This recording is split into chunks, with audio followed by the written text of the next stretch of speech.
কিরে দোস্ত, আমি তোকে আপেলটা দিলাম ভাগ করার জন্য, আর তুই ভাগ করে আমাকে ছোট ভাগটা দিয়ে তুই নিজে বড় ভাগটা নিয়ে নিলি কেন? তুই ভাগ করলে কি করতি? আরে বেটা, আমি তোর মতো স্বার্থপর না। আমি ভাগ করলে আমি নিজেই ছোটটা নিয়ে তোকে বড়টা দিতাম। আরে বেটা, এর লাগি তো আমি বড়টা নিয়ে তোরে ছোটটা দিছি। জানো বল্টু, গতকালকে আমার বয়ফ্রেন্ডের সাথে ব্রেকআপ হয়ে গিয়েছে। তাই নাকি? এটা তো খুবই খারাপ খবর। এই মুহূর্তে আমার কাছে মনে হচ্ছে পৃথিবীতে ব্রেকআপের চেয়ে বড় কোনো কষ্ট নেই। ও তাই না? আচ্ছা দোস্ত, জানিস আসলে টাকা থাকলে সুন্দরী মেয়ের অভাব হয় না। হ্যাঁ রে দোস্ত, ঠিকই বলছস। টাকা থাকলে সুন্দরী মেয়ের অভাব হয় না, আর সুন্দরী মেয়ে থাকলে ফকির হইতে সময় লাগে না।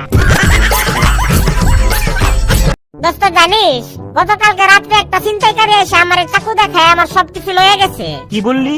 সামান্য একটা চাকু দেখিয়ে তোর কাছ থেকে ছিনতাই করেছে?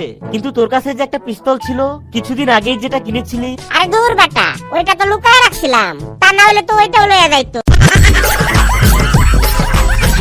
আচ্ছা বল্টু, বলতো পৃথিবীতে সবচেয়ে ক্ষমতাবান লোককে? স্যার, ফুচকাওয়ালা। কি বললি হারামজাদা?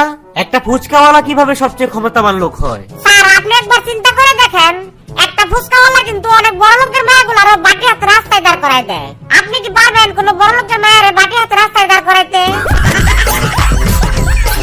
আচ্ছা দোস্ত, বলতো জোয়ান বয়স এবং বৃদ্ধ বয়সের মধ্যে পার্থক্য কি? এই তো, জোয়ান কালে মোবাইলে থাকে মেয়েদের ফোন নাম্বার, আর বুইড়া কালে থাকে ডাক্তারদের ফোন নাম্বার।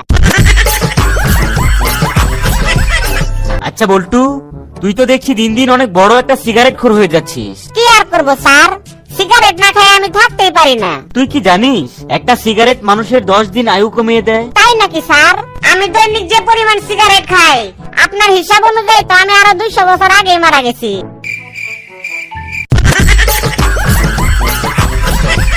কিরে বল্টু, এত রাত হয়ে গেল এখনো ঘুমাচ্ছিস না কেন? বাবা, আমি আজকে রাত্রে ঘুমাবো না। কেন, কি হয়েছে?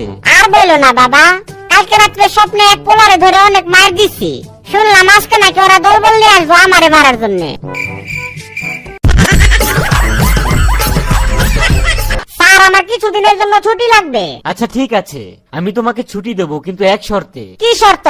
তোমাকে বলতে হবে যে কাটাপ্পা বাহুবলীকে কেন খুন করেছিল। স্যার, আমার মনে হয় কাটাপ্পা বাহুবলীর কাছে আমার মতো ছুটি চাইছিল, কিন্তু বাহুবলী ছুটি দেয় নাই, সেই জন্যই খুন করছে।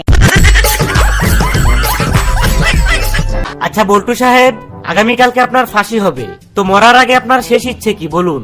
স্যার, মরার আগে আমি আমার বউয়ের হাতে রান্না করা খাবার খেতে চাই। ও আচ্ছা, তো আপনি তাহলে আপনার বউয়ের হাতের রান্না খেলেই খুব তৃপ্তি পাবেন? না স্যার, কোনো তৃপ্তি পাবো না, কিন্তু ওই শালীর হাতে রান্না খেলে আমার আর বাঁচার কোনো ইচ্ছাই থাকবো না, তাহলে খুব সহজেই মরতে পারবো। দোস্ত জানিস, আমার গার্লফ্রেন্ড ইদানিং শুকাইতে শুকাইতে অনেক চিকন হয়ে গেছে। তাই নাকি দোস্ত? কিরকম চিকন হয়ে গিয়েছে? এতটাই চিকন যে ওর সামনে আমার নিঃশ্বাস ছাড়তেও ভয় হয়। যদি নিঃশ্বাসের সাথে উড়ে যায়